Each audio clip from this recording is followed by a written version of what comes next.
Sa palette de tons rougeâtres et ses roches abruptes en ont fait l'un des déserts les plus spectaculaires du Proche-Orient. Le parc national du Wadi Rum est un trésor de sable et de pierre, prisé des visiteurs du monde entier. C'est très beau, c'est vraiment magnifique, il y a plein de couleurs. C'est un désert vraiment particulier, un endroit magique. Mais c'est aussi un décor naturel qui fascine les réalisateurs de cinéma. En quelques années, le Wadi Rum est devenu la destination favorite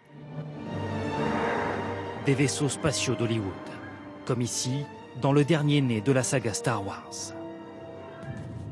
Longtemps associé à Laurence d'Arabie, le désert a pris un coup de jeune grâce notamment au film Seul sur Mars.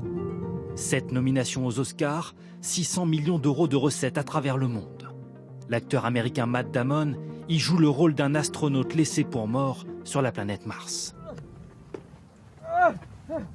Et les touristes viennent désormais ici découvrir les décors du long métrage. Ouais, on retrouve les couleurs du film, l'atmosphère. On pourrait se croire sur Mars, il y a des ambiances des fois martiennes. On se croirait presque dans le film. On se croirait presque dans le film. Le succès du film a donné des idées à la Jordanie, misée sur ce nouveau filon touristique. Une agence propose désormais aux visiteurs de découvrir les plus beaux paysages apparus au cinéma. En général, ils ont vu le film avant de venir et ils n'en croient pas leurs yeux de se retrouver sur les sites qu'ils ont vus sur le grand écran. Dans un pays qui a perdu la moitié de ses touristes à cause de la guerre syrienne à quelques centaines de kilomètres de là, les amateurs de cinéma sont évidemment les bienvenus. C'est une bonne opportunité pour nous. Les gens peuvent voir plusieurs lieux de tournage, c'est bon pour les affaires et c'est bien pour eux. Et pour renforcer encore l'impression d'avoir quitté la Terre, certains hôteliers imaginent ces hébergements, inspirés des campements sur Mars, vus au cinéma. Après vous, entrez. Fini les tentes bédouines poussiéreuses, place à ces bulles futuristes. La tente est entièrement équipée.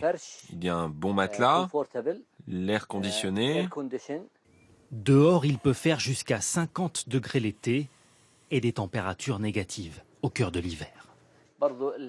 Et puis là, vous avez une salle de bain avec un lavabo et une douche. Le film a eu beaucoup de succès et les gens ont eu envie de voir le Wadi Rum. Alors on s'est dit, donnons-leur jusqu'au bout l'impression de venir sur Mars. Et à la tombée de la nuit, l'expérience prend encore un relief différent. Pour 150 €, ce touriste américain va dormir la tête dans les étoiles. Pour la première fois de mon séjour, je vais aller me coucher très tôt pour profiter au maximum de cette nuit face aux étoiles. Je crois que ça va être une expérience incroyable. Grâce à cette stratégie, le Wadi Rum a vu son nombre de visiteurs doubler depuis le début de l'année. Le parc veut désormais racheter des costumes d'astronautes ou des éléments de décor à Hollywood. Pour dépayser encore un peu plus,